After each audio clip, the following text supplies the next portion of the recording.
ابھی جیسے آپ نے کہا کہ مرنے کے بعد دعا کی اجازت دی تھی، مثال مشرکین کی، میں یہ کہنا بھول گیا تھا، صرف مشرکین کی۔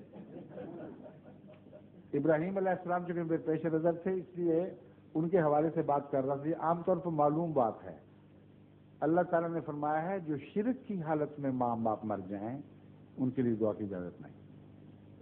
جو شرک سے ارد گرد ہے، دوسرے گناہوں پہ مرتے ہیں، ان کے لیے دعا کی اجازت ہے۔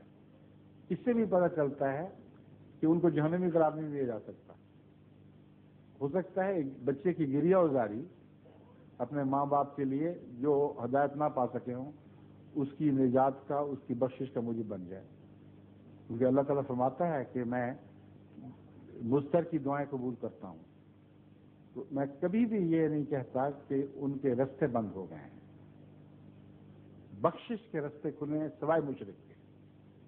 اگر کوئی شرک کی حالت پہ مر جاتا ہے تو اس کے لیے دعائیں بند ہیں، اور یہ ایک منطقی بات ہے، اس پہ لوگ غور نہیں کرتے۔ یہ کوئی ظلم کا فیصلہ نہیں ہے۔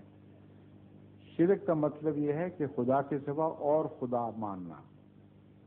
تو جب وہ اور مانتے مانتے مر گیا تو پھر ان سے فیض ڈھونڈے،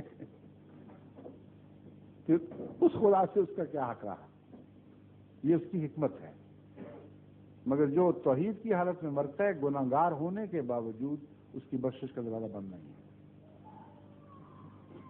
ظہور مہ